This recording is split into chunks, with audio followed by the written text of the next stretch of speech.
سورۃ القدر بھی قرآن حکیم کی مشہور ترین صورتوں میں سے ایک صورت ہے، اور یہ پوری کی پوری صورت جو ہے وہ صرف ایک ٹاپک کے اوپر نازل ہوئی ہے، اور وہ ہے لیلۃ القدر۔ اسی سے آپ اندازہ لگا لیں کہ لیلۃ القدر کی اسلام میں کیا اہمیت ہے کہ پوری صورت کا ٹاپک ہی ایک ہے اور کوئی دوسری بات اس کے اندر ڈسکس نہیں۔ لیلۃ القدر، دا نائٹ آف ڈیسٹنی، تقدیر کی رات جس میں تقدیر لکھی جاتی ہو، ایک معنی یہ بھی بنتا ہے۔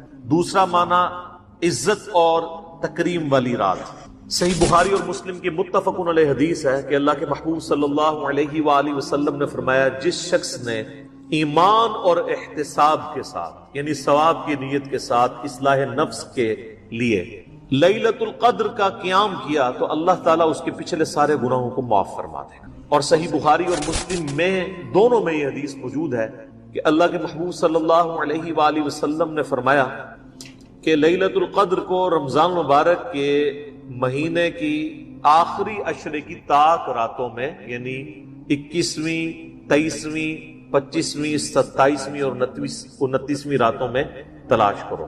اس کے علاوہ بھی لیلۃ القدر کے اوپر بخاری اور مسلم میں کئی ایک احادیث ہیں۔ آج وہ ٹاپک نہیں ہے، میں نے لیلۃ القدر کے اوپر ایک ڈیٹیل لیکچر آلموسٹ 1 گھنٹے کا ریکارڈ کروا دیا ہے، مسئلہ نمبر 44 شب قدر، شب برات کے حوالے سے، اور میں نے اس میں بتایا تھا کہ شب برات سے متعلق بھی جتنی روایتیں لائی جاتی ہیں وہ اصل میں یہی شب برات بھی ہے، چھٹکارے کی رات، اور یہی تقدیر کی رات ہے جس میں اللہ تعالیٰ کی طرف سے اہم کام فرشتوں کے سپرد کیے جاتے ہیں، جس کا ذکر سورہ الدخان کے اندر موجود ہے۔ حامیم والکتاب المبین انا انزلناہ فی لیلۃ مبارکہ، بے شک ہم نے اس قرآن کو ایک بابرکت رات میں نازل کیا۔ انا کنا منذرین، بے شک ہم ڈر سنانے والے ہیں۔ فیہا یفرق کل امر حکیم، یہ وہ رات ہے جس میں اللہ تعالیٰ کی طرف سے ہر اہم کام فرشتوں کے سپرد کیا جاتا ہے۔ امرا من عندنا انا کنا مرسلین، یہ سارے کام ہماری طرف سے فرشتوں کے سپرد کیے جاتے ہیں اور ہم ہی ان فرشتوں کو بھیجنے والے ہیں۔ اس کے علاوہ بھی جتنی احادیث ہیں قرآن حکیم میں، آیات آئی ہیں لیلۃ القدر کے حوالے سے، جیسے شہر رمضان الذی انزل فیہ القرآن، وہاں پہ بھی ذکر ہے کہ رمضان کے مہینے میں قرآن نازل ہوا ہے، تو یہ یعنی قرآن کے نزول کی رات شب قدر۔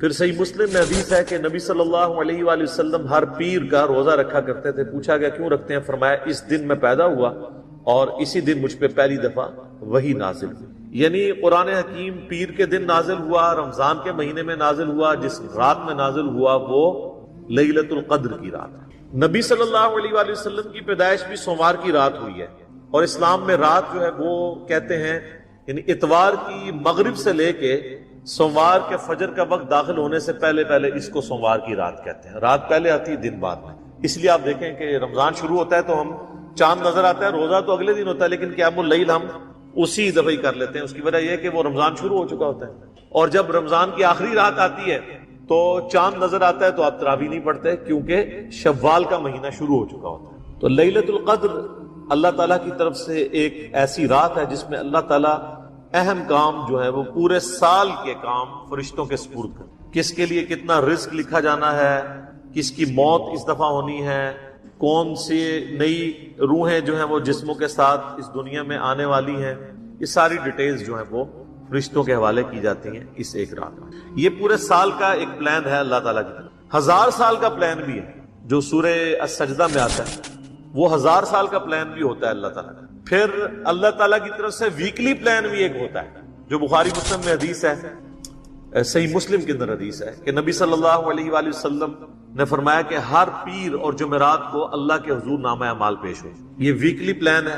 پھر روزانہ کا بھی ہے، اور وہ حدیث بخاری اور مسلم دونوں میں ہے کہ نبی صلی اللہ علیہ وآلہ وسلم نے ارشاد فرمایا کہ انسان کے ساتھ جو فرشتے اٹیچ ہیں نا، ان کی تبدیلی کا وقت فجر اور عصر ہوتا ہے۔ جو فرشتے فجر کے وقت آتے ہیں وہ عصر کے وقت واپس چلے جاتے ہیں، اور جو عصر کے وقت آتے ہیں وہ فجر کے وقت واپس چلے، اور جب واپس جاتے ہیں تو اللہ تعالیٰ ان سے پوچھتے ہیں، حالانکہ اللہ جانتا ہوتا ہے کہ میرے بندوں کو کس حال میں پایا، تو فرشتے کہتے ہیں جب گئے تھے تو فجر کی نماز پڑھ رہے تھے، جب واپس آئے تو وہ عصر کی نماز پڑھ رہے تھے، اور جب دوسری پارٹی حاضر ہوتی ہے تو وہ کہتی ہے کہ جب ہم گئے تھے عصر کی نماز پڑھ رہے تھے اور واپس آئے تو فجر کی نماز پڑھ۔ تو یہ روزانہ کا بھی ایک پلان ہے۔ آپ اس سے اندازہ لگائیں کہ انسان نے اللہ کو سیریس نہیں لیا ہوا، لیکن اللہ نے انسان کو کتنا سیریس لیا ہوا ہے۔ پورے کے پوری پلاننگ، شیڈیول وہ انسانوں کے گرد گھومتا ہے. وما خلقت الجن والانس الا لیعبدون.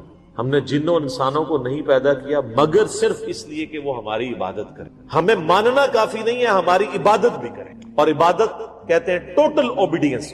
اللہ کو سارے مان رہے ہیں، اللہ کی ماننا بھی ضروری، پھر عبادت. اور یہ تمام نبیوں کی بنیادی دعوت ہے. وَلَقَدْ بَعَثْنَا فِي كُلِّ أُمَّةٍ رَسُولًا أَنِ اعْبُدُوا اللَّهَ وَاجْتَنِبُوا الطَّاغُوتَ. بے شک ہم نے ہر قوم میں کوئی نہ کوئی پیغمبر بھیجا ہے اسی ایک بنیادی دعوت کے ساتھ کہ عبادت اللہ کی کرنی ہے اور طاغوت سے اجتناب کرنا ہے. اللہ کی مخالفت پہ جو لوگ کھڑے ہیں، چاہے وہ شیطان ہو چاہے انسان ہو، ان کی مخالفت کرنی، عبادت کرنی ہے. ہمیں جو گھٹی میں چیز دی گئی ہے کہ اللہ کو ماننا کافی ہے، اللہ کی ماننا ضروری ہے، اللہ کو ماننا کافی نہیں ہے. اب آ جائیں جی صرف سورۃ القدر. باقی ڈیٹیل مسئلہ 44 آپ دیکھ لیں، بلکہ آپ یوٹیوب پہ شب قدر، شب برات یہ لکھیں تو انشاءاللہ سب سے ٹاپ پہ میرے کلپ کھلے گا. لاکھوں لوگوں نے یہ ویڈیوز دیکھی ہوئی ہیں میری، اور ساتھ میرا نام لکھ دیں تو آسانی سے یوٹیوب کو پتہ چل جائے گا. حافظ اللہ تعالی. بسم اللہ الرحمن الرحیم. انا انزلناہ فی لیلۃ القدر. بے شک ہم ہی نے نازل کیا ہے اس قرآن کو ایک قدر والی رات میں جس میں تقدیر کے فیصلے لکھے جاتے ہیں، ایک عزت والی رات ہے. وما ادراک ما لیلۃ القدر. اور تم کیا جانو کہ لیلۃ القدر کیا ہے. لیلۃ القدر خیر من الف شہر. لیلۃ القدر جو ہے وہ تو 1000 مہینوں سے بڑھ کر ہے. یعنی اگر کوئی شخص 1000 مہینے تک عبادت کرے اور اس ایک رات میں نفلی عبادت کر دے تو اس کے ایکویلنٹ ہے. یہ نہیں ہے کہ کوئی بندہ اس رات میں نماز پڑھ لے اس کے بعد اس کو جو ہے وہ 81-82 سال تک نماز پڑھنے کی ضرورت ہی کوئی نہیں ہے. یہ نفلی نماز کی، نفلی عبادت کی بات ہو. فرض تو میرے بھائی اللہ بڑا ڈرڈ ہے، وہ تو روزانہ آپ کو مرنا پڑے گا. ایک دن مرنے پہ تو اس نے جنت دینی نہیں، روزانہ ہی ہر لمحے میں اللہ کے لیے مرنا پڑے گا. آپ کو یہ ڈیسیژن کرنا ہوگا کہ اس معاملے میں میرے رب کی کیا مرضی ہے، میں نے اس کے پیچھے چلنا ہے، اور جس چیز سے اللہ ناراض ہوتا ہے اس سے کنارہ کشی اختیار کرنا. تو 1000 مہینوں سے بہتر ہے. تنزل الملائکۃ والروح فیہا باذن ربہم. اس رات میں فرشتے نازل ہوتے ہیں روح قدس کے ساتھ، یعنی فرشتوں کے سردار جبرائیل علیہ السلام اور ان کے ساتھ باقی فرشتے اللہ کے اذن سے نازل ہوتے ہیں. من کل امر، ہر کام اللہ کی طرف سے لے کر. یعنی اللہ تعالیٰ جو فرشتوں کے ذمہ کام کرتا ہے وہ اس رات کے اندر ان کا نزول ہوتا ہے. اور یہ باقی جو عوام الناس میں کہانیاں مشہور کی ہوئی ہیں نا جی، وہ اس رات سمندر کا پانی میٹھا ہو جاتا ہے، درخت سجدے میں گر جاتے ہیں، یہ ساری کہانیاں میرے بھائی. اب تو CCTV کیمرے ہیں، جہاں گرتے ہیں وہاں لگا لے کیمرہ.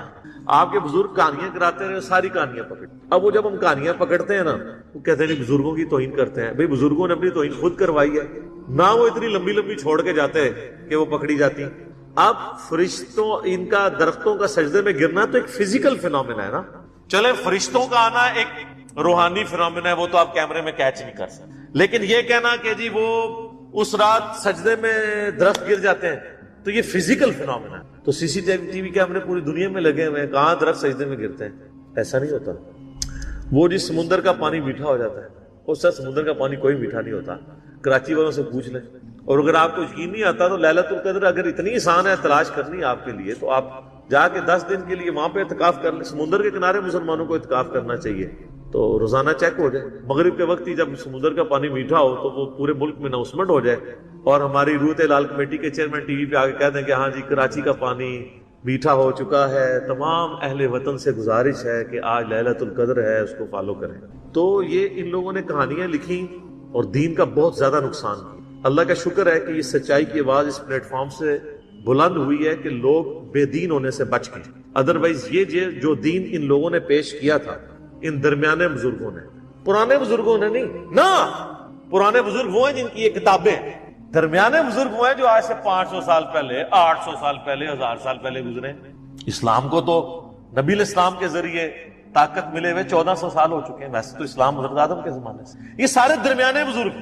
میرا یوٹیوب پہ کلپ بھی ہے، درمیانے بزرگوں اور پرانے بزرگوں میں فرق ہے. یہ جتنے بزرگوں کو کوٹ کرتے ہیں ان میں سے ایک بھی پرانا نہیں ہے. ہاں ہمارے اعتبار سے پرانا ہے، وہ تو آج سے 500 سال پہلے بعد جو ہے وہ غلام احمد قادیانی بھی پرانا ہو جائے گا. لیکن ہم نے جو لوگوں کو بتایا اس کے حساب سے وہ درمیانہ ہی رہے گا. پرانے بزرگ پہلے 300 سال کے ہیں، صحابہ، تابعین، تبع تابعین. بعد میں تو کہانی باز ہیں، ان کی کہانیاں جو ہے وہ پرانے بزرگوں سے ملتی نہیں ہیں تو ان کو آپ پرانے بزرگ کہنا چھوڑ دیں، درمیانے بزرگ بشکار لیں. تو ان کی کہانیاں پکڑی گئی. اور پتہ نہیں کیا کچھ مشہور کیا ہوا ان لوگوں نے، اور اس کی وجہ سے پھر مصیبت۔ اچھا پھر لوگ تلاش، وہ کہتے ہیں شب قدر تلاش کرنی ہے، تلاش کر کے کیا نکالنا ہے اس میں سے؟ آپ نے تلاش کرنے سے مراد جو احادیث میں ہے وہ یہ ہے کہ آپ نے اس رات میں عبادت کرنی ہے۔ وہ تو نبی صلی اللہ علیہ وآلہ وسلم ان کے صحابہ نے بھی رات کو عبادت کی ہے، اور وہ آپ نے 5 کی 5 تاک راتیں زندہ رکھنی عبادت کے ذریعے۔ یہ نہیں ہونا کہ آپ کو کوئی اشارہ آ جانا ہے کہ کچھ چیز نظر آ جانی۔ صحابہ کو تو کوئی نظر نہیں آئی ہے، بتائیں کہ اس حدیث میں لکھا ہوا ہے کہ کوئی صحابی کہ جی مجھے یہ بڑا ایکسپیرینس ہوا ہے، مجھے پتا چل گیا کہ یہ رات ہے۔ وہ سارے بیچارے تلاش ہی کرتے تھے۔ بیسیکلی اللہ تعالیٰ نے یہ ایک مسلمانوں کے لیے اس کے اندر ایک اپرچونٹی رکھی ہے کہ چلیں جو پوری رمضان میں باقی راتوں میں قیام اللیل نہیں کر سکا، کم از کم آخری راتوں میں کر لے، اور اسی کے لیے اعتکاف بھی کیا جاتا ہے کہ اللہ تعالیٰ اس کی برکت سے اس کے لیے آسانیوں والا معاملہ کر دے گا۔ بس سے زیادہ کچھ بھی نہیں ہے، وہ سب روزانہ شب قدر ہے آپ کے لیے۔ تو یہ جو شب قدر کے بارے میں آتا ہے نا کہ فرشتے نازل ہوتے ہیں، آپ نے پڑھا بخاری مسلم حدیث ہے کہ روزانہ اللہ تعالیٰ آسمان دنیا پہ نزول فرماتا ہے رات کے تہائی پیر جب رہ جاتا ہے آخر، اور کہتا ہے کوئی مجھ سے مانگنے والا کہ میں اسے عطا کروں، ہے کوئی بخشش مانگنے والا کہ میں اسے بخش دوں، حتیٰ کہ فجر کا وقت داخل ہو جاتا ہے۔ یہ روزانہ ہر رات کو ہوتا ہے۔ صحیح مسلم کے اندر حدیث ہے، سیدنا عثمان ابن عفان رضی اللہ تعالیٰ عنہ علیہ السلام کہتے ہیں کہ نبی علیہ السلام نے فرمایا کہ جو شخص عشاء کی نماز جماعت سے پڑھ لے گویا اس نے آدھی رات کا قیام کیا، اور جس نے پھر فجر کی نماز بھی جماعت سے پڑھ لی تو گویا اس نے پوری رات کا قیام کیا۔ شب قدر کے لیے پوری رات جاگنا بھی کوئی شرط نہیں ہے۔ اگر آپ رمضان کی تاک راتوں میں یا آخری ساری راتوں میں 10 کی 10 راتوں میں عشاء اور فجر کی نماز اس طرح پڑھ لیں کہ آپ کی کوئی رکعت فوت نہ ہو تو آپ نے لیلۃ القدر پا لی۔ اشارے اشارے کوئی نہیں ہونے، نظر کچھ نہیں آنا، ٹھیک ہے؟ یہ نظر آنا، یہ اشارے ہونا بند ہو چکے ہیں ہماری ویڈیوز کی وجہ سے۔ وہ پہلے بھی کچھ نہیں تھا نظر آتا، کہانیاں تھیں، لیکن وہ کہانیاں چیلنج کوئی نہیں کر سکتا۔ اب کوئی کہانی اس لیے نہیں کرتا کہ اب تو میڈیا آ جائے گا سامنے، فوراً پکڑی جائے گی۔ آپ کو پتہ ہے پنجاب ہی کے ایک علاقے میں، نام لیے بغیر میں کہتا ہوں، وہ ایک سینٹ بنانے والی عطر، یہ سینٹ پرفیوم بنانے والی کمپنی تھی، تو ان کا پرفیوم ایکسپائر ہو گیا۔ انہوں نے زمین میں بہت بڑا ایک گڑھا کھود کے اس میں وہ سارا ڈال دیا۔ ظاہر ہے کہ وہ ایک یعنی لائف کے لیے ایک خطرناک چیز ہوتی ہے۔ اب وہ کچھ عرصے کے بعد وہاں سے لوگوں کو خوشبو آنا شروع ہو گئی، لوگوں نے وہ یعنی مٹی کھودنا شروع کر دی، اور وہ مٹی کی بوریوں کی بوریاں، لوگ وہاں پہ مزدور بیچ میں اتر کے 100 روپے کے وہ لفافے شاپنگ بیگ بیچ رہے، اور اس طرح مٹی بیچنی شروع کر دی۔ وہ تو ابھی میڈیا کا دور ہے تو پتہ چل گیا، اگر یہی واقعہ آج سے 100 سال پہلے ہوتا نا تو یہ کرامت ہوتی۔ یہ اس طرح چیزیں نہیں ہوتی میرے بھائی، دنیا بقدر ایفرٹ ہے، دنیا میں آپ کو ایفرٹ پٹ کرنی ہو۔ تو ان کہانیوں سے بچیں، ان کہانیوں کو کرامتوں کا نام دے کے، ان معجزات کا نام دے کے یہ ساری کی ساری چیزیں کرنا، اور بڑے بڑے ذمہ دار لوگوں کی طرف سے یہ کہانیاں چل رہی ہوتی۔ دکھ اس وقت ہوتا کہ جب علماء، پڑھے لکھے لوگ جو دین کا نالج بھی رکھتے ہیں وہ کہانیاں کرائیں عوام کو، تو پھر دل دکھتا ہے کہ یار یہ لوگ کیا کر رہے ہیں۔ اور جب ہم ان کی علمی گرفت کرتے ہیں تو لوگ ہمیں کہتے ہیں یار یہ علماء کے ساتھ بدتمیزی کرتا ہے۔ یار علماء اپنی عزت خود کروائے نا۔ اگر ایک عالم دین کے ساتھ کھلواڑ کر رہا ہے اور دوسرا شخص اس کو ہائی لائٹ کرتا ہے، تو جو ہائی لائٹ کرنے والا بندہ ہے اس کے اوپر ناراض نہیں ہونا چاہیے۔ مثلا کوئی شخص جس کا باپ گالیاں دیتا ہو اور کوئی شخص دوسرا اس کو آ کے بتائے کہ سر آپ کے جو والد محترم ہیں نا یہ گالیاں دیتے ہیں، ان کو ذرا سمجھائیں۔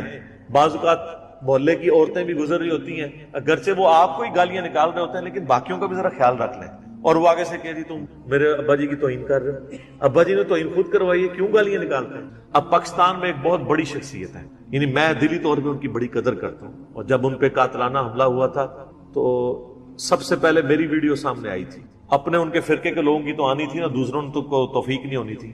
مفتی تقی عثمانی صاحب اسلامی بینکنگ کے حوالے سے جو ان کی ایفرٹس ہیں وہ ایکسٹراڈنری، لیکن وہ اگلے دن ایک جگہ بیٹھ کے وہ حدیث شریف کا درس دے رہے ہیں۔ اب درس دیتے دیتے یعنی حدیث شریف کے درس میں کہانی تو نہیں آنی چاہیے، جیسے ہی وہ آپ جب چھوٹے چھوٹے تھے نا تو وہ ہم سلیبس کی کتابوں میں کہانیاں رکھ کے پڑھا کرتے تھے، اس وقت موبائل تو نہیں ہوتے تھے نا، تو ماں باپ کہانیاں پڑھنے سے روکتے تھے، تو وہ پھر سائنس کی کتاب میں یا فزکس کی کتاب کے اندر کہانی رکھ کے لوگ پڑھا کرتے تھے۔ اسکول میں ٹیچر بھی پکڑ لیتے ہوتے تھے۔ یہی کام ہمارے علماء کر رہے ہیں، سامنے رکھی تو بخاری شریف ہوتی ہے، بیچ میں اپنی کہانی رکھی ہوتی ہے، لوگ یہی سمجھ رہے ہوتے ہیں بخاری شریف میں لکھا ہوا ہے۔ تو ہم کہتے ہیں کہ مولانا شریف کو بخاری شریف سے باہر نکالو پھر بخاری شریف پڑھو، مولانا شریف کو مسلم شریف سے باہر نکالو پھر مسلم شریف پڑھو۔ وہ آدھی تو مسلم شریف ہوتی ہے، آدھی مولانا شریف ہوتی ہے۔ تو وہ مفتی صاحب جو ہیں وہ درس حدیث دیتے ہوئے فرماتے ہیں کہ امام حنیفہ رحمہ اللہ تعالی وضو کے جو گرتا ہوا پانی ہے نا وضو کے دوران جو جسم سے لگ کے گرتا ہے، اس کو کہتے ہیں مائع مستعمل، استعمال شدہ پانی۔ اچھا یہ لفظ بھی اتنے موٹے موٹے بولتے ہیں تاکہ لوگوں پہ روک پڑ جائے۔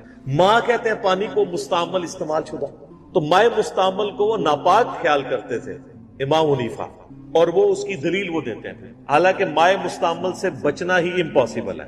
میرے بھائی جب آپ وضو کریں گے اس کے بعد جو تری آپ کے ساتھ لگی رہتی ہے وہ تو کپڑوں پہ ہی لگنی ہے۔ کوئی دنیا کا بندہ، کوئی صحابی، کوئی بزرگ انکلوڈنگ نبی صلی اللہ علیہ وآلہ وسلم بھی وضو کرنے کے بعد وہ وضو کے پانی سے بچ سکتے ہیں؟ وہ کپڑوں پہ ہی لگے گا۔ یہ تو یہ ہے کہ بندہ ننگا ہو کے وضو کرے اور جب تک پورا جسم خشک نہ ہو جائے کپڑے نہ پہنے، یہ تو کوئی نہیں کرتا۔ تو پہلی چیز تو یہ کہانی سٹارٹ ہی غلط ہوتی ہے۔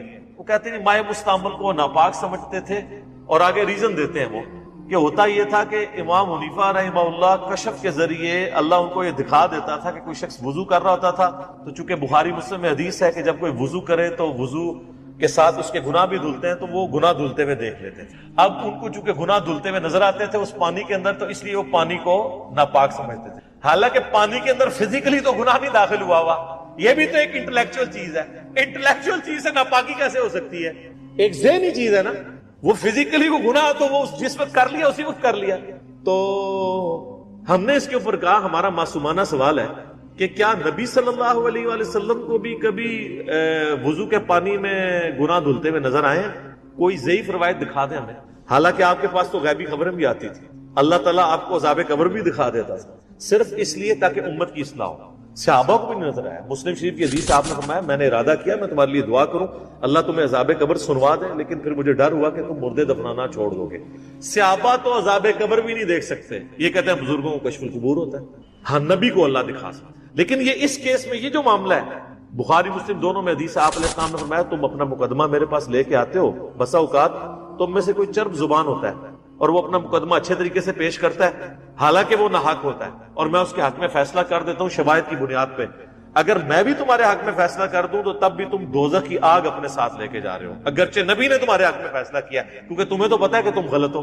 تو نبی علیہ السلام بھی ظاہر کے اوپر چلتے تھے، جب اللہ دکھا دیتا تھا وہ الگ معاملہ ہے، لیکن ہمیشہ ایسا نہیں ہوتا تھا۔ تو امام حنیفہ کے لیے کہتے ہیں، پھر یہ فضائل اعمال میں بھی لکھا ہوا ہے، وہ کہتے ہیں گناہ دھلتے ہوئے دیکھتے تھے، یہ بھی دیکھ لیتے تھے اس نے چوری کی ہے، زنا کیا ہے، پھر آگے بھی ادھر بھی کہانی نہیں رکتی، اس نے گناہ صغیرہ کیا ہے، کبیرہ کیا ہے، مستحب چھوڑا ہے، کوئی مستحب چھوڑنا تو گناہ ہوتا بھی نہیں ہے۔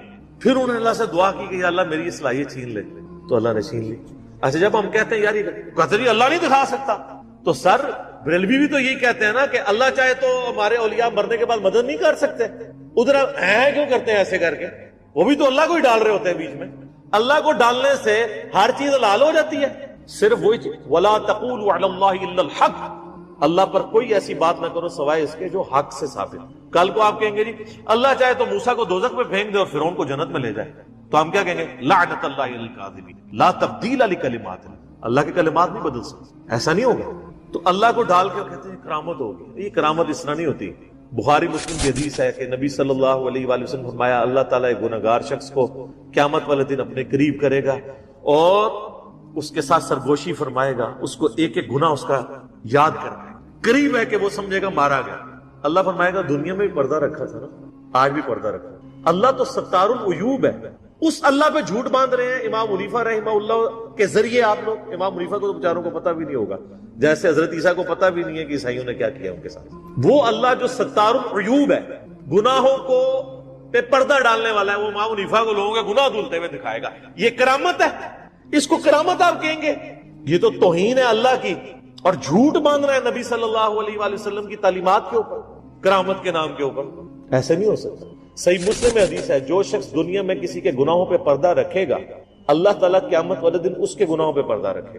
جو اللہ آپ کو یہ کہہ رہا ہے کہ آپ گناہ دیکھ کے بھی کسی پہ پردہ رکھیں، وہ اللہ آپ کو لوگوں کے گناہ دھلتے ہوئے دکھائے گا کہ آپ تک کو اے کے کردہ جے او کے کردہ جے ویکھ دے رہو، تو پوری رات پھر سوچ دے رہو، سب کہانی ہے، سب جھوٹ۔ اور اس کے اوپر مثالیں وہ کہتے ہیں جی وہ سیدہ مریم کے لیے جو ہے نا وہ دیکھیں جی ان کو بے موسمی پھل مل جاتے تھے تو یہ کرامت ہے، بغیر باپ کے حضرت عیسیٰ پیدا ہو گئے۔ یار ان چیزوں کا ان کے ساتھ کیا لینا دینا ہے؟ وہ تو قرآن و حدیث میں آئی ہیں اور اللہ نے ایز اے رول بیان کی ہے۔ یہ کہیں پہ رول بیان ہوا ہے کہ اللہ تعالیٰ اپنے گناہ بندوں کے گناہوں کو لوگوں پہ ایکسپوز کرنے کی کرامت کروایا کرے گا۔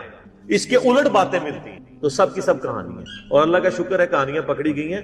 میں نے تو ان کو بہت بڑی بات کی ہے کہ آپ کا یہ عقیدہ ہے نا کہ بزرگ کشف کے ذریعے قبروں کے حال، دلوں کے حال، یہ سب کچھ جان لیتے ہیں.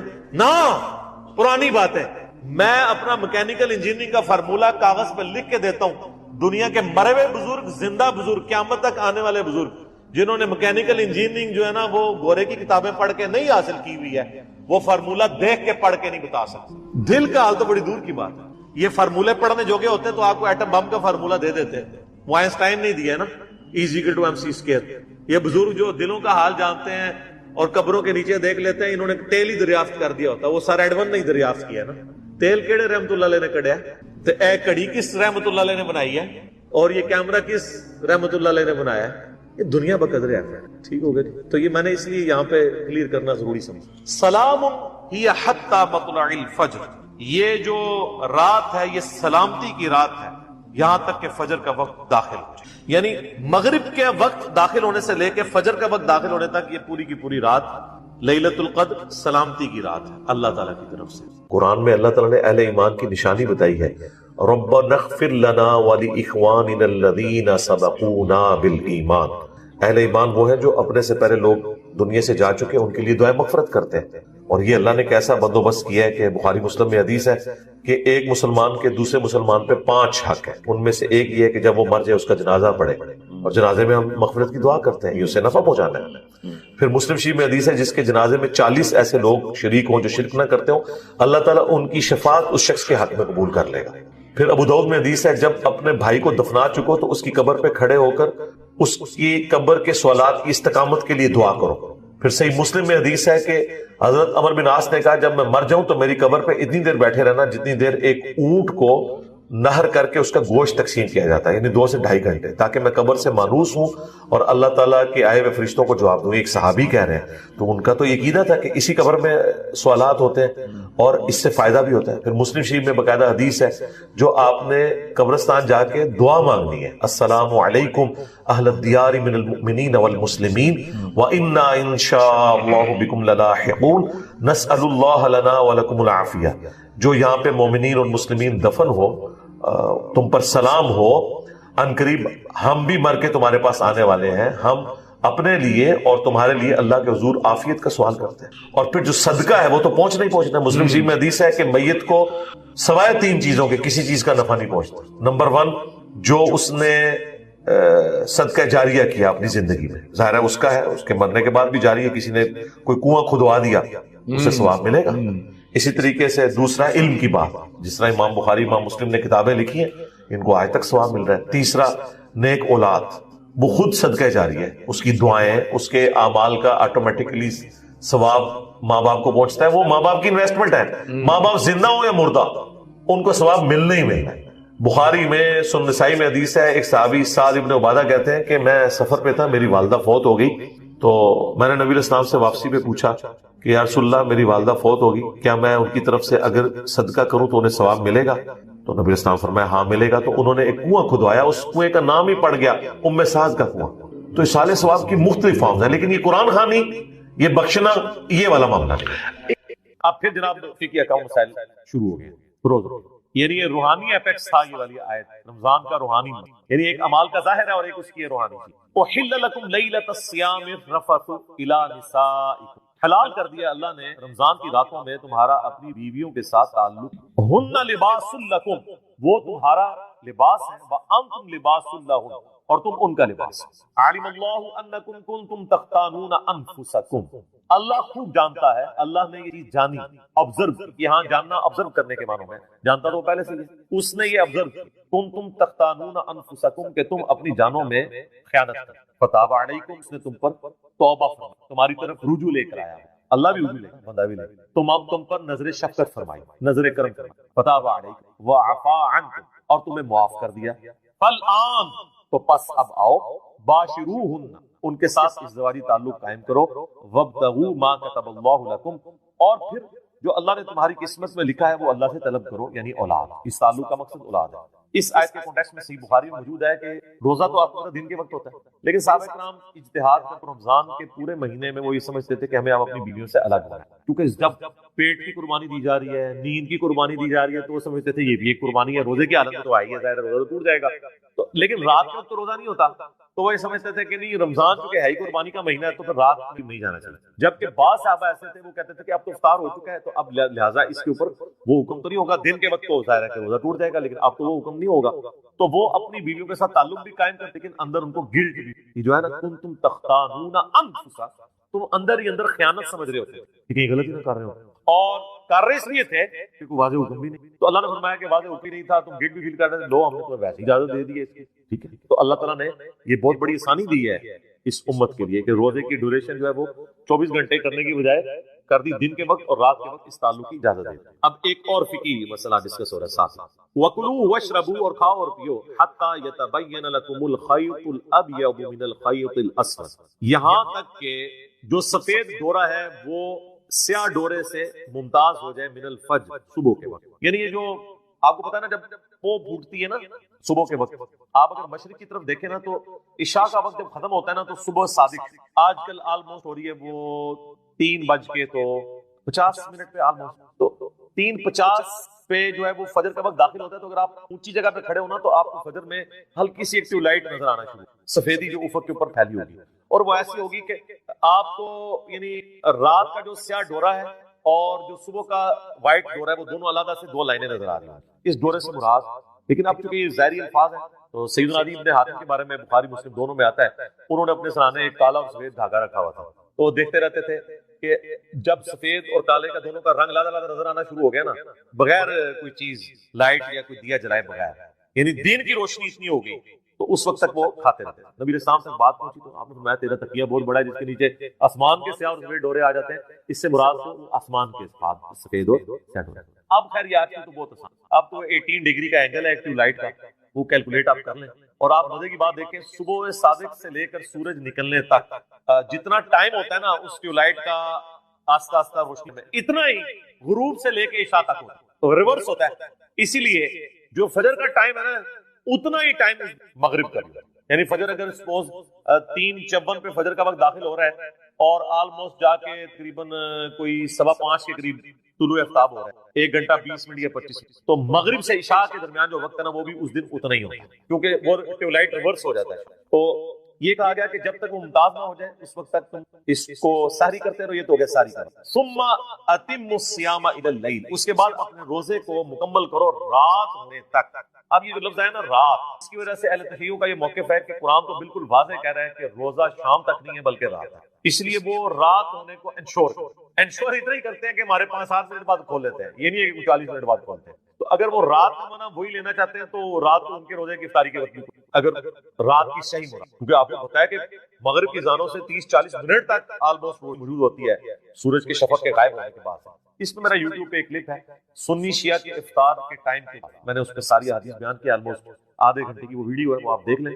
بہرحال شیعہ علماء سے بھی جب ڈسکشن ہوئی ہے وہ کہتے ہیں نہیں اب کیونکہ اب ٹائم ٹیبل بن چکے ہیں، اگر ٹائم میں سورج کا غروب ہونا کنفرم ہو گیا نا تو رات شروع، کیونکہ اب رات کی ڈیفینیشن کے لیے آپ کو قرآن و حدیث کی ضرورت نہیں ہے، کیونکہ یہ لٹریچر کا مسئلہ، یہ ڈکشنری آپ کو بتائے گی کہ رات کس وقت شروع ہوتی ہے۔ قرآن بھی جب کہہ رہا ہے نا رات، تو قرآن یہ تو نہیں بتا رہا کہ اتنے ستارے گنے جا سکیں اور اتنے نہ گنے جا سکیں، رات مطلب جو عرف میں رات مانی جاتی ہے، تو ڈکشنری کہتی ہے کہ غروب آفتاب رات ہے، شام جو ہے عصر اور مغرب کے درمیان کا وقت ہے آخری بھی، ہم ویسے مغرب کو شام کی نماز کہتے ہیں، حالانکہ مغرب رات کی شام کی نماز نہیں ہے کیونکہ غروب ہو چکا ہوتا ہے۔ اسی تو آپ دیکھیں نا تراویح ہم ایک دن پہلے پڑھتے ہیں، اور جیسے ہی مغرب کے بعد چاند نظر آتا ہے شوال کا تو اعتکاف والے اٹھ جاتے ہیں مسجد سے، کیونکہ وہ کہتے ہیں اب اگلا دن، یہ تو نہیں کہ رات ہونے کا انتظار کرتے، تو رات سے مراد ہے غروب آفتاب۔ اگلے زمانوں میں ظاہر ہے غروب آفتاب کو انشور کرنا ضروری تھا، یعنی آپ ایسی جگہ پہ رہ رہے ہیں کہ بظاہر کسی پہاڑ کے پیچھے سورج چھپ رہا ہے لیکن وہ سورج ابھی مکمل غروب نہیں ہوا، تو پھر آپ افطار تو نہیں کر سکتے۔ اور یہ بھی یاد رکھیے گا آپ جس جگہ پہ نا اگر آپ کے سامنے سورج آپ کو نظر آ رہا ہے تو وہ آپ گھڑی دے کے روزہ افطار نہیں کر سکتے جب تک وہ غروب نہ ہو جائے، اگر وہاں پہ غروب ہوتا ہے۔ میں قطبین کی بات نہیں کر رہا، مثلاً آپ کو برج العرب ہے، یہ آلموسٹ 1 کلومیٹر اونچا ہے، تو انہوں نے جو بالکل ٹاپ والی ہے نا ان کی گھڑیوں کی ٹائمنگ ڈفرنٹ دی ہوئی ہے افطاری کی، اس کے اندر 3-4 منٹ کا فرق ہے، کیونکہ جب آپ زمین کی سرفس سے 1 کلومیٹر اوپر چلے جائیں تو زمین میں تو سورج غروب ہو چکا ہے، ادھر نہیں ہوا، تو انہوں نے باقاعدہ ٹائمنگ دی ہوئی ہوتی ہے، اتنی منزل والوں کا افطار اس وقت ہوگا، اتنی والوں کا اس وقت ہوگا، کیونکہ ان کو تو سورج سامنے نظر آ رہا ہے، نیچے والوں نے دیکھ لیا غروب ہو گیا اور باقی غروب ہو گیا، لیکن جب آپ ہائٹ پہ ہوتے ہیں نا تو زمین کی کرویچر کو بھی آپ دیکھ رہے ہو، مطلب یہاں سے مجھے اگر سامنے ایک چیز پڑی ہوئی نظر نہیں آ رہی ہے، لیکن میں اگر یوں کر کے دیکھوں تو مجھے نظر آ رہی ہے، تو اب میرے لیے تو وہ سورج غروب نہیں ہوا۔ اسی طریقے سے جو بندہ جہاز میں ٹریول کر رہا ہے، تو جہاز تو آپ کے جو عام جہاز ہیں یہ تقریباً 8 سے 10 کلومیٹر اونچا اڑتے ہیں، تو اس میں تو سورج آپ کو سامنے نظر آ رہا ہے، تو آپ افطار نہیں کریں جب تک کہ وہ اتنا نہ غروب ہو جائے کہ وہ اس ہائٹ سے بھی غروب ہوا نظر آ۔ بال اس میں یہ ہے کہ نیچے والوں کا تو اثر کا ٹائم ختم ہو جائے گا، آپ کا تو اثر کا ٹائم نہیں ختم، اور مصیبت بن جاتی ہے فجر کے وقت، جو جہاز میں بیٹھے ہیں ان کی فجر جلدی شروع ہو جاتی ہے اور سورج بہت جلدی نکل آتا ہے، تو اس لیے جو لوگ سفر کر رہے ہوتے ہیں جن کو تھوڑی بہت عقل ہوتی ہے وہ یہ نہیں کرتے کہ وہ گھڑی کے مطابق دیکھ کے چل رہے ہوتے ہیں کہ جی اب میں اس شہر سے ہوں تو ادھر جو ہے فجر کا وقت اس ٹائم شروع ہو رہا ہے، جو طلوع آفتاب ہے لہٰذا میں جو اس وقت تک نماز پڑھ سکتا ہوں، نہیں جناب، اس سے 10 منٹ پہلے سورج نکل آیا ہوگا، کیونکہ آپ 10 کلومیٹر اوپر 10 کلومیٹر نیچے ہوں گے تو سورج نہیں نکلا، یہ بڑا دھیان رکھنا پڑتا ہے، کیونکہ مجھے انٹرنیشنل فلائٹس میں نا یہ ساری مصیبت کاٹنی پڑتی، تو وہ مجھے آئیڈیا ہو جاتا ہے کہ واقعی یار یہ تو اب ادھر یہ تو گھڑی بتا رہی ہے کہ جی سورج نکلنے میں بھی 10 منٹ ہے، سورج میرے سامنے نظر آ رہا ہے، میں کس طرح مان لوں کہ اب فجر کا وقت ہے، تو آپ کو پھر وہ ٹائمنگ کو سیٹ کر کے یہ چیزیں کرنی پڑتی۔ تو یہ رات تک جو روزے کو آپ نے مکمل کرنا ہے نا، اس سے مراد ہے غروب آفتاب، تو وہ شیعہ علماء کہتے ہیں کہ پہلے ہم لوگ یہ کرتے تھے، اب اگر واقعی گھڑی اور لیٹ لانگ یہ چیز بتا دیتے ہیں تو اب اس کو ضد نہیں بنانا چاہیے۔ دوسری طرف سنیوں نے یہ مصیبت ڈال دی کہ وہ ان حدیثوں سے کہ جی میری امت بھلائی پر قائم رہے گی، وہ صحیح بخاری میں بھی ابو داؤد میں بھی موجود ہے کہ جب تک وہ افطار میں جلدی کرتی رہی، افطار میں جلدی کرنے کا قطعی مطلب نہیں ہے کہ آپ وقت سے پہلے افطار کر لیں، تو وہ جلدی کے چکر میں آپ دیکھتے ہیں کہ وہ ٹائم ٹیبل بھی پتہ نہیں ایسے بنائے ہوئے ہیں جو ہماری ڈیجیٹل الیکٹرانک جو ٹائم ٹیبلز ہیں ان کو سپورٹ بھی نہیں کرتے، پرانے زمانے کے وہ بنے ہوئے ہیں، اور وہ کہتے ہیں جی وہ پھر جب ہم انہیں کہتے ہیں بھائی صحیح ابن خزیمہ کے اندر یہ حدیث موجود ہے، باقی کتابوں کے کہ نبی علیہ السلام کو عذاب دکھایا گیا جو وقت سے پہلے روزہ افطار کرا، وہ کہتے ہیں جی وہ تو یہودیوں کے بارے میں، یعنی جس طرح بریلویوں کہتے ہیں نا کہ یہ قرآن میں جو ہے وہ غیر اللہ کو پکارنے کے بارے میں چیزیں وہ کہتے ہیں بتوں کے بارے میں، تو آپ ہمیں کیوں بتا رہے ہیں؟ پھر ہم انہیں کیا بتاتے ہیں یار جس سے پھر اسے گفٹ۔ سنن ابن ماجہ میں حدیث ہے کہ اونچی آمین سن کے یہودی چڑھتے، تو اہل حدیث تو یہ ایم سی کے اوپر لگاتے ہیں حدیث، وہ چیختے رہتے ہیں کہ تو یہودیوں کے بارے میں وہ کہتے ہیں نہیں، بات ہے کہ یہودی چڑھے یا مسلمان چڑھے، کیونکہ جرم وہ ایک کر رہا ہے ظاہر ہے۔ تو سر اگر اہل حدیث 5 منٹ پہلے روزہ کھولتے ہیں تو اب انہوں نے بریلویوں والے آرگومنٹ کرنے شروع کر دیے کہ جی چونکہ وہ یہودیوں کے بارے میں تو آپ یہودیوں والے کام شروع کر دیں گے۔ اچھا آپ مجھے یہ بتائیے کہ داڑھی مڈانا ہے کے بارے میں جو ہے کہ یہود و نصارہ کی مخالفت کرو کہ داڑیاں مڈاتے ہیں، تم نہ داڑیاں مڈاؤ، داڑیاں مڈاؤ۔ اب اگر کوئی مسلمان داڑھی مڈاتا ہے تو ہم اسے تو کہیں گے نا یہ یہود و نصارہ والا عمل ہے، وہ یہ تو نہیں آگے سے کہہ سکتا یہ تو یہود و نصارہ کے بارے میں، میرے بارے میں تو ہے ہی نہیں ہے، ہم اسے کیا کہیں گے کہ عمل ان کے بارے میں۔ تو یہاں پر بھی روزہ جلدی نہیں افطار ہونا چاہیے۔ ہمارے جرم شہر کے آپ نقشہ اٹھا کے دیکھ لیں، آپ ڈیجیٹل واچ لا کے رکھیے، وہ ڈیجیٹل واچ بتا رہی ہے ان کی 5-6 منٹ کی افطاری پہلے ہو گئی۔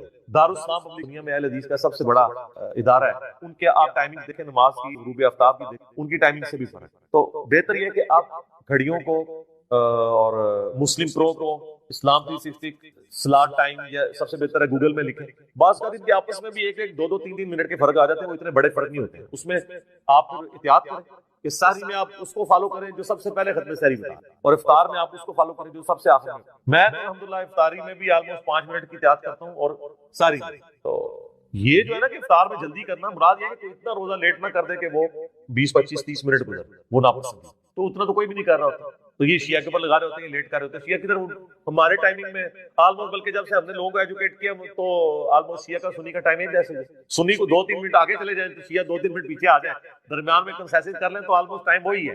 یہ میری شیعہ علماء سے باقاعدہ بات ہوئی ہے، میں نے اس ویڈیو میں بھی ریکارڈ کرا ہے۔ اللہ تعالیٰ اس رمضان مبارک میں جو ہمارے مظلوم مسلمان ہیں، فلسطین کے ہوں، چائنا کے، کشمیر کے، یمن کے، باقی ملکوں کے، اللہ تعالیٰ ان کے لیے آسانیاں فرمائے بالخصوص، اور باقی مسلمانوں کے لیے بالعموم، آمین۔ میرے بھائیو، رمضان مبارک رحمتوں کا اور بخشش کا اور تقوی اور پرہیزگاری حاصل کرنے کا مہینہ ہے۔ قرآن حکیم میں اللہ تعالیٰ نے سورۃ البقرہ میں پورا ایک رکوع رمضان مبارک سے متعلق نازل فرمایا، اور یہ رمضان مبارک کی ایک خصوصیت ہے۔ باقی احکامات کے پوائنٹ آف ویو سے نماز کے احکامات پورے قرآن میں بکھرے ہوئے ہیں، حج کے احکامات بکھرے ہوئے ہیں، زکوٰۃ کے احکامات بکھرے ہوئے ہیں، لیکن رمضان مبارک اور روزوں کا ذکر پورے قرآن میں ایک ہی جگہ پر ہے، اور وہ سورۃ البقرہ کا پورا رکوع ہے، آیت نمبر 183 سے لے کر 188 تک۔ سارے احکامات اس کے اندر بیان ہوں گے. میں نے کافی دفعہ اپنی ویڈیوز میں اسے کور کیا ہے.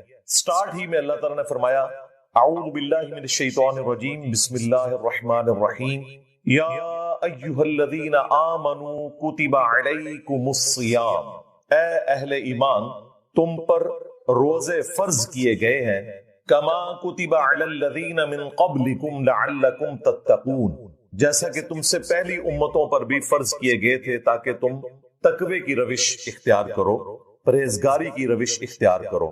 صحیح بخاری اور صحیح مسلم دونوں میں یہ حدیث موجود ہے کہ اللہ کے محبوب امام کائنات سید الاولین والآخرین شفیع المذنبین رحمت للعالمین خاتم النبیین سیدنا و مولانا امام اعظم محمد رسول اللہ صلی اللہ علیہ وآلہ وسلم نے ارشاد فرمایا کہ جب رمضان مبارک کا مہینہ آتا ہے تو اللہ تعالی کی طرف سے جنت کے دروازے، رحمت کے دروازے، آسمان کے دروازے کھول دیے جاتے ہیں. یہ تینوں الفاظ موجود ہیں. اور جہنم کے دروازے بند کر دیے جاتے ہیں. صحیح بخاری اور صحیح مسلم میں ایک اور حدیث ہے.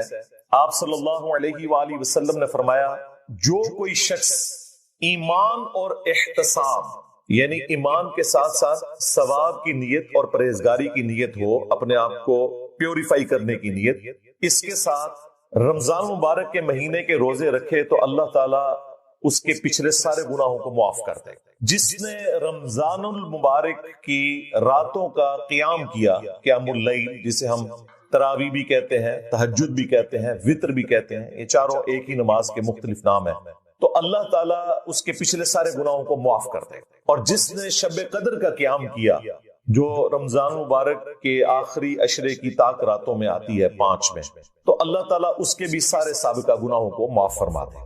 بہت بڑی فضیلت ہے. صحیح بخاری اور صحیح مسلم میں ایک اور حدیث ہے کہ اللہ کے محبوب صلی اللہ علیہ وآلہ وسلم نے فرمایا رمضان المبارک میں نیکیوں کا اجر 10 سے لے کر 700 گنا تک بڑھا دیا جاتا ہے. اور یہ 700 کا بھی عدد محاورتاً ہے، اس کو بے شمار ہی سمجھیں. پھر آپ صلی اللہ علیہ وآلہ وسلم نے اس کے ساتھ ہی ارشاد فرمایا کہ اللہ تعالیٰ فرماتا ہے روزہ خاص میرے لیے ہے اور میں ہی اس کی جزا دوں گا. اور ایک ترجمہ اس حدیث کا یہ ہے کہ روزہ خاص میرے لیے ہے اور میں خود اس کی جزا ہوں. جزا کیا؟ وہ اس میں ہی آگے موجود ہے کہ روزہ دار کو اللہ تعالیٰ 2 خوشیاں نصیب کرتا ہے. ایک افطار کے وقت جب اس کی تکلیف وقتی طور پر مکمل ہو جاتی ہے اور آسائش آ جاتی ہے، پیاس کو بجھانے کی شکل میں، کھانا کھانے کی شکل میں، ایک خوشی اس کو اس وقت ملے گی. دوسری اس کو خوشی قیامت کے دن ملے گی جب وہ اپنے رب سے ملاقات کرے گا انشاءاللہ تعالی. پھر آپ صلی اللہ علیہ وآلہ وسلم نے فرمایا کہ روزہ دار کی جو منہ کی بدبو ہے، اسی حدیث میں آگے یہ بھی الفاظ ہے، وہ اللہ تعالیٰ کو کستوری خوشبو سے بھی بڑھ کر محبوب ہے. پھر ساتھ ہی فرمایا کہ روزہ ایک ڈھال ہے گناہوں سے بچنے کے لیے.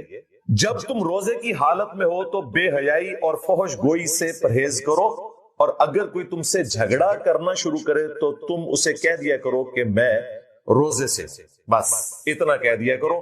یعنی تم نے اس کو ریبٹل نہیں کرنا.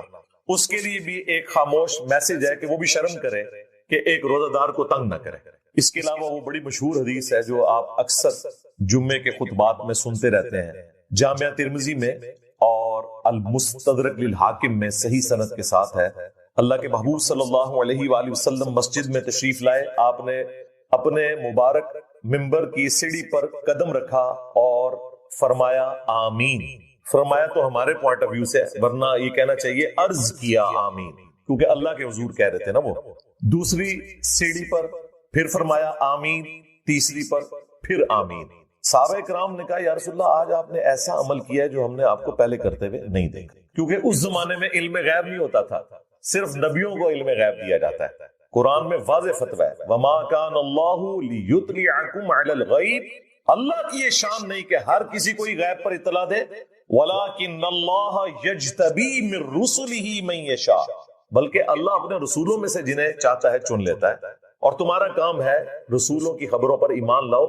علم غیب یا غیبی خبر اللہ تعالیٰ صرف اپنے پیغمبروں کو دیتا ہے. تو صحابہ کرام کو نہیں پتا چلا کہ یہ آپ علیہ السلام نے آمین کیوں کہا.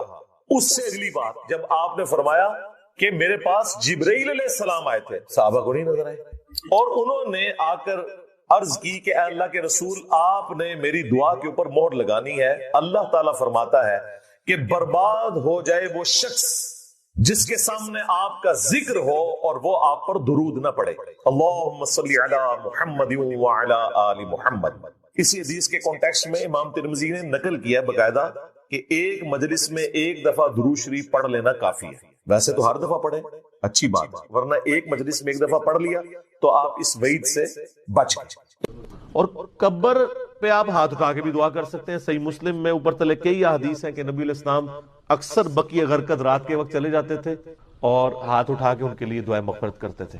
حتیٰ کہ ایک حدیث میں تو آتا ہے عائشہ کہتی ہیں حضور میرے ساتھ لیٹے ہوئے تھے تو آپ نے گمان کیا میں سو گئی ہوں، صحیح مسلم میں حدیث ہے، تو چپکے سے آپ علیہ السلام اٹھے اور قبرستان چلے گئے، اور کہتی ہیں میں بھی پیچھے پیچھے بھاگتی ہوئی گئی کہ نبی علیہ السلام کہیں دوسری بیوی کے پاس نہ چلے گئے ہو، تو میں نے جب دور سے دیکھا تو آپ علیہ السلام یوں ہاتھ اٹھا کے دعا کر رہے تھے، 3 دفعہ آپ نے ہاتھ اٹھائے اور پھر نیچے کیے، اور تو کہتی ہیں کہ میں بھاگتی بھاگتی دوبارہ آئی، اپنے بسترے پہ لیٹ گئی تاکہ آپ کو یہ پتہ نہ چلے کہ میں نے جو ہے وہ آپ کی جاسوسی کی ہے۔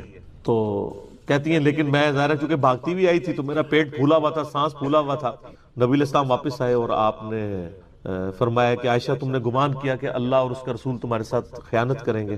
کہ یا رسول اللہ میں نے تو یہ سمجھا آپ کسی اور بیوی کے پاس چلے گئے ہوں گے۔ تو آپ نے فرمایا کہ جب میں تیرے ساتھ لیٹا تو اس وقت جبرائیل علیہ السلام میرے پاس آئے اور انہوں نے کہا کہ اللہ تعالیٰ کی وحی ہے اور اللہ آپ کو حکم دیتا ہے کہ آپ اہل بقیع کے لیے جا کے دعا کریں۔ ہائے ہائے، بقیع والے کتنے خوش نصیب ہیں کہ اللہ اپنے فرشتے جبرائیل کے ذریعے اپنے محبوب کو کہہ رہے کہ ان کے لیے دعا کریں۔ سر دعا تو وہاں پہ بھی ہو سکتی تھی، قبر پہ جا کے، تو قبر پہ جا کے دعا کرنا یہ سنت ہے۔ نبی علیہ السلام کی صحیح مسلم کے اندر حدیث موجود ہے، میں نے تمہیں پہلے قبروں پہ جانے سے منع کیا تھا کیونکہ نئی نئی قوم جاہلیت سے پھری تھی، اب میں تمہیں حکم دیتا ہوں کہ قبروں پہ جاؤ تاکہ آخرت کی یاد ہے۔ قبروں پہ، مزارات پہ جانے سے تو آخرت کی یاد نہیں آتی، دنیا بھی برباد ہوتی ہے اور آخرت بھی برباد ہوتی ہے۔ جو کچھ وہاں پہ ہو رہا ہے آپ دیکھ رہے ہیں میڈیا کے اوپر، یعنی مزارات کے اوپر کس کس طریقے سے یعنی لوگوں کے ساتھ سلوک ہوتا ہے، کئی عورتیں اغوا ہو جاتی ہیں۔ تو قبروں پہ جاؤ تاکہ آخرت کی یاد آئے۔ تو نبی علیہ السلام خود بھی قبرستان جایا کرتے تھے، حتیٰ کہ جو آپ کے آخری خطبات بخاری مسلم میں آتے ہیں وہ تو آپ نے خطبہ بھی قبرستان میں دیا ہے۔ اہل بقیع کے اوپر آپ نے جا کے نماز جنازہ پڑھی، بڑی رکت انگیز حدیث ہے۔ عقبہ بن عامر کہتے ہیں میں نے آخری دفعہ اللہ کے نبی کو منبر پہ دیکھا اپنی وفات سے 1 مہینہ پہلے، انہوں نے 8 سال کے بعد غزوہ احد کے شہداء کے، تو غزوہ احد ہوا ہے 3 ہجری میں، 8 اور 3 11 ہجری میں، اور 11 میں ہی آپ کی ربیع الاول کے مہینے میں وفات ہوئی ہے۔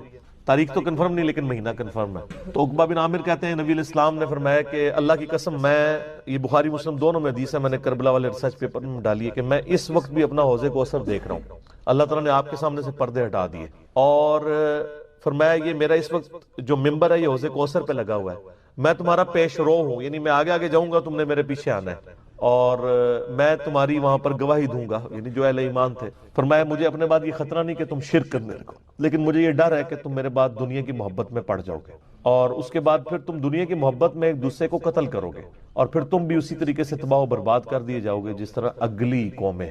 اور یہی ہوا ہے حضور کی وفات کے، آپ دیکھیں 30 سال کے بعد یہ قتل و غارت شروع ہو گیا، اور کس لیول تک وہ گیا۔ تو آپ علیہ السلام نے یعنی پہلے فرما دیا کہ یہ سب کچھ ہوگا، اور بتایا اس لیے کہ لوگ یعنی اس سسٹم کا حصہ نہ بنے، اس سے بچیں۔ تو آپ علیہ السلام وہاں پہ خطبہ دے رہے ہیں، اور یہ بڑا انٹلیکچوئل خطبہ ہے جو قبرستان کے اندر ہوا ہے، تو وہاں پہ بھی آپ علیہ السلام نے ان پہ جنازے کی نماز پڑھی۔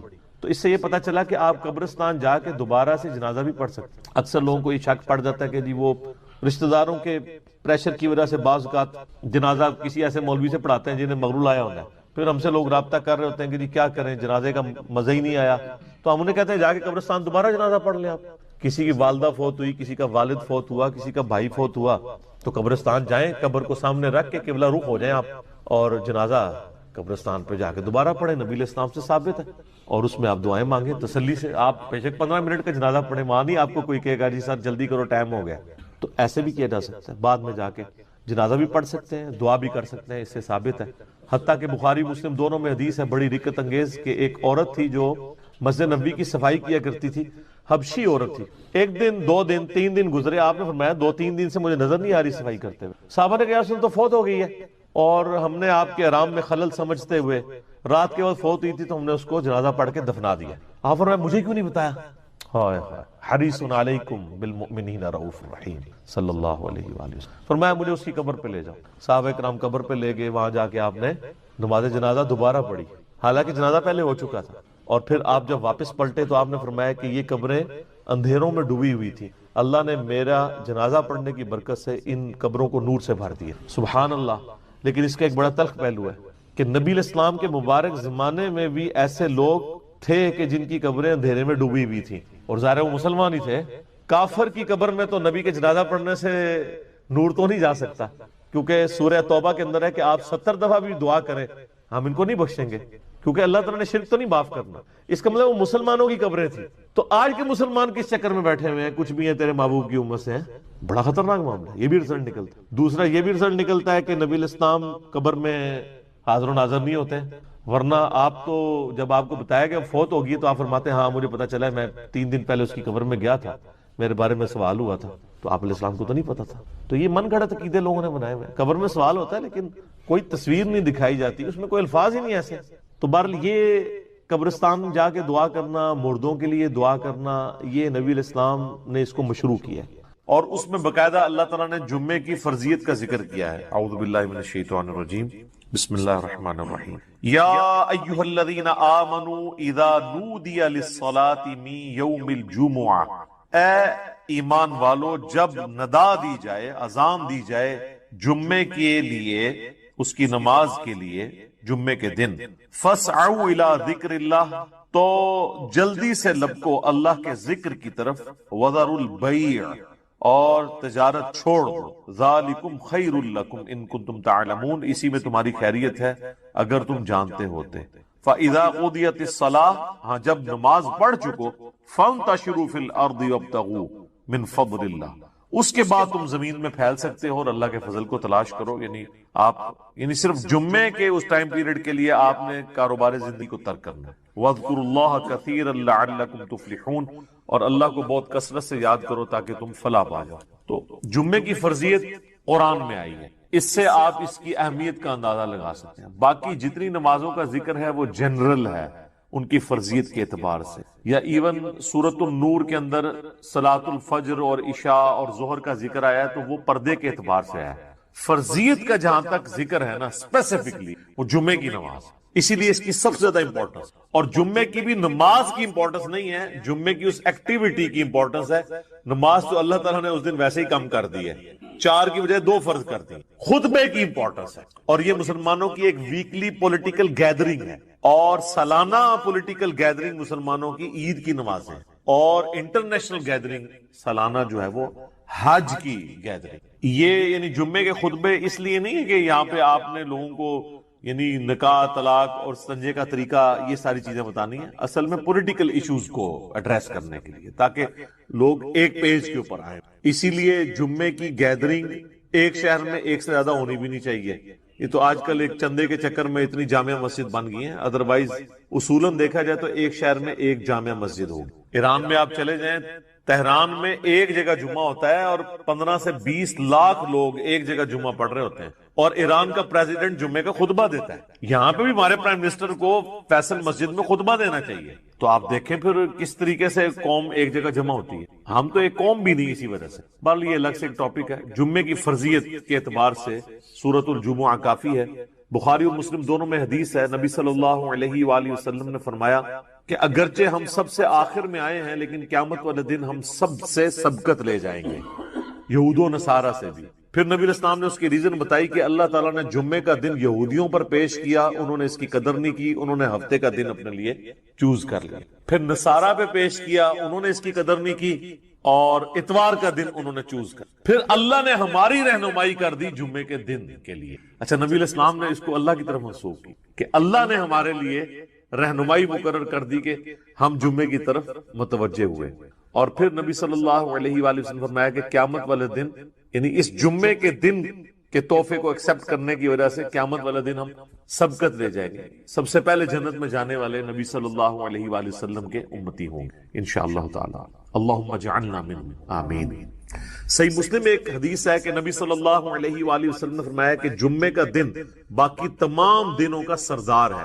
اسی دن آدم علیہ السلام پیدا ہوئے، اسی دن وہ جنت میں داخل کیے گئے، اسی دن جنت سے نکالے گئے اور اسی دن قیامت قائم ہوگی۔ ایک اور حدیث ہے بخاری اور مسلم دونوں میں، نبی صلی اللہ علیہ وآلہ وسلم نے فرمایا کہ جمعے کے دن ایک گھڑی، ایک لمحہ ایسا آتا ہے کہ اس گھڑی میں جو اللہ سے خیر مانگی جائے نا، اللہ تعالیٰ وہ خیر عطا فرما۔ اچھا، اس میں اب مختلف اقوال ہیں، بہرحال صحیح مسلم میں ایک حدیث ہے کہ نبی علیہ السلام نے فرمایا کہ یہ جو قبولیت کی گھڑی ہے نا، یہ خطیب کے منبر پر بیٹھنے سے لے کر نماز جمعہ کے ختم ہونے تک، اس دوران یہ ایکٹیویٹی ہے، یعنی ایک گھڑی ایسی آتی ہے جو قبولیت کا وقت۔ ویسے پبلک میں مشہور ہے کہ وہ دو خطبوں کے درمیان وہ بھی ہو سکتا ہے، اس کے علاوہ بھی نماز کا بھی وقت ہو سکتا ہے جس میں آپ اللہ کی طرف رجوع لاتے ہیں۔ اس لیے آپ دیکھیں کہ بخاری اور مسلم دونوں میں حدیث ہے، نبی صلی اللہ علیہ وآلہ وسلم نے فرمایا جو جمعے والے دن سب سے پہلی گھڑی میں آتا ہے اسے اونٹ نحر کرنے کا ثواب دیا جاتا ہے، جو اس کے بعد آتا ہے اسے ایک گائے ذبح کرنے کا، جو اس کے بعد آتا ہے اسے ایک بھیڑ یا بکری ذبح کرنے کا ثواب، جو اس کے بعد آتا ہے اسے ایک مرغی ذبح کرنے کا ثواب، اور جو بالکل اینڈ پہ آتا ہے اسے انڈا صدقہ کرنے کا۔ اور پھر اس کے بعد الفاظ ہے کہ اس کے بعد فرشتے رجسٹر بند کر دیتے ہیں جب خطیب ممبر پہ چڑھ جاتا ہے، یعنی یہ ساری گھڑیاں خطیب کے ممبر پہ چڑھنے سے پہلے، اور پھر فرشتے جو ہیں وہ بھی الذکر سننا شروع کر دیتے ہیں۔ الذکر یعنی جو خطیب خطبہ دے رہے ہیں، بشرطے کہ وہ ذکر ہو، کہانیاں نہ ہو۔ الذکر تو پھر سر یہی ہے، انا نحن نزلنا الذکر وَإِنَّا لَهُ لَحَافِظُونَ۔ صحیح مسلم میں حدیث ہے کہ نبی علیہ السلام کے جمعے کا خطبہ جو ہے وہ قرآن ہی ہوا کرتا تھا۔ 4 حدیثیں اوپر تلے۔ ایک صحابیہ کہتی ہے کہ میں نے حضور علیہ السلام سے جمعے کے خطبے میں اتنی دفعہ سورہ قاف جو پارہ نمبر 26 میں آتی ہے سنی کہ مجھے زبانی یاد ہوگی۔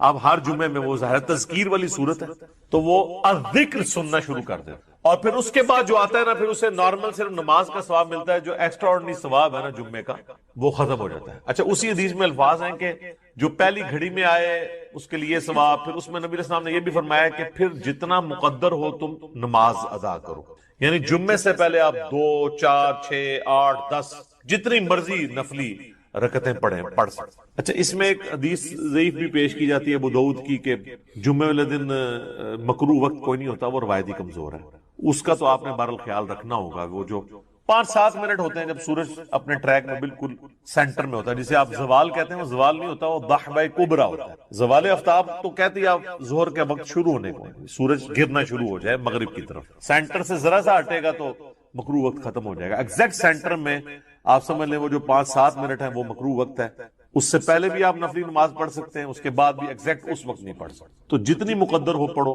البتہ بخاری اور مسلم میں حدیث ہے کہ جب خطیب جو ہے وہ خطبہ دے رہا ہو نا تو پھر آپ نے 2 رکعتیں، اور اس وقت تک نہیں بیٹھنا جب تک وہ 2 رکعتیں نہ پڑھ لیں۔ یہ جمعے کے دن کا پروٹوکول ہے عام نمازوں کے لیے، اور 2 سے زیادہ پھر نہیں پڑھنا جب خطبہ شروع ہو جائے، کیونکہ اصل مقصد تو خطبہ سننا ہے، اور اگر خطبہ شروع نہیں ہوا تو صحابہ کا جو معمول ہے وہ کم از کم 4 رکعتیں تھی جمعے سے پہلے، کم از کم 2 تو پڑھنی پڑھنی، اور بعد میں صحیح مسلم میں آتا ہے کہ جس نے جمعے کے بعد نماز پڑھنی ہے وہ 4 رکعتیں پڑھے، 2 کر کے بھی پڑھ سکتے ہیں اور اکٹھی 4 بھی پڑھ سکتے ہیں، دونوں طریقے سے ثابت ہے۔ تو یہ جمعے کی رکعتیں میں نے بتا دی، یعنی ٹوٹل کتنی ہوئی؟ 8، 2 سنتیں پہلے، 2 فرض اور 4 سنت۔